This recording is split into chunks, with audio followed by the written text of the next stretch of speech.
This is Dr. Lam, founder of drlam.com, and today we're going to answer the question of what causes food sensitivities.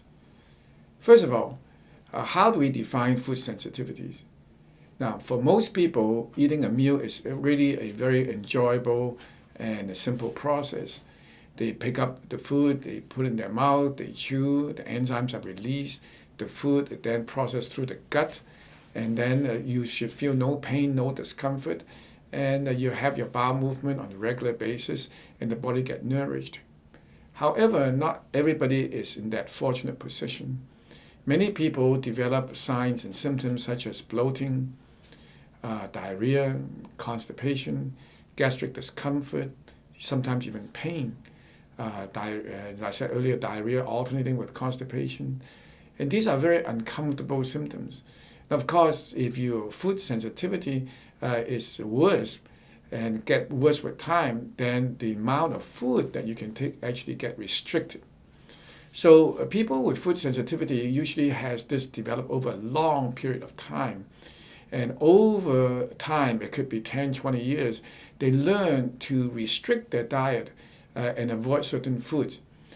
Common foods that are to be avoided in most situations, but not all, includes wheat, dairy, and corn. These are very common allergens.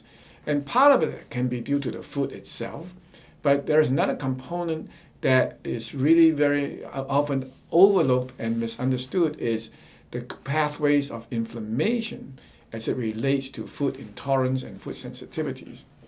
Food causing inflammation is a new concept in medical world.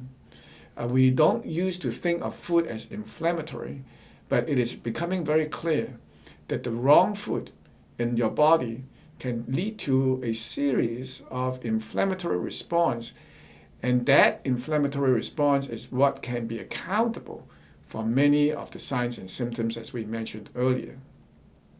Well, what is the real reason why food can cause inflammation?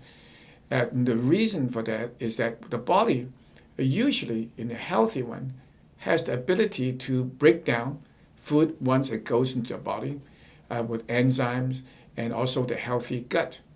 When the healthy gut is imbalanced or enzymes are missing in the GI tract, then the body's ability to break down food particles from big chunks into smaller pieces is compromised.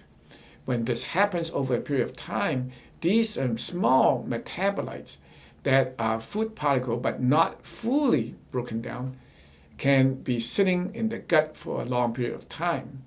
Now, some of these metabolites are quite toxic, especially if they are from food that is hormonally laced or toxic laden, fish that has mercury.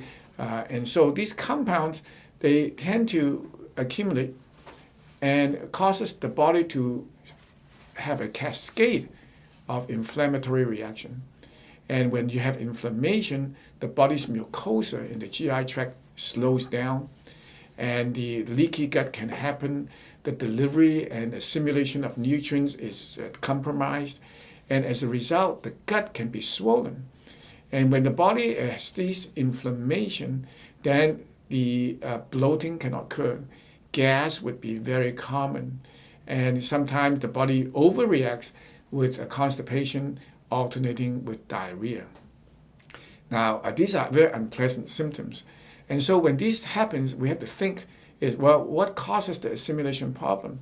Commonly, of course, if you have gastric injury, celiac disease, ulcerative colitis, autoimmune problems are very common, and conventional medicine has a good exploration of these. But often forgotten is the role that adrenal fatigue plays. Because when the body is in adrenal fatigue, the system slows down in order to conserve energy. And when that happens, the breakdown and the assimilation is going to be compromised, and that can also be a trigger for that. So when you have food sensitivities, not only think of the different kinds of food that your body cannot tolerate, but also think of why. And if conventional medicine really has nothing more to offer other than to give you antacid and send you home, then do think of adrenal fatigue as one of the most common but forgotten causes of gastric inflammation and food sensitivities. I hope you've enjoyed this video. For more information on this topic, head over to drlamb.com, where I have written over 1,000 articles to help educate people. You can also call me at 626-571-1234 for more information on adrenal fatigue and how to navigate it.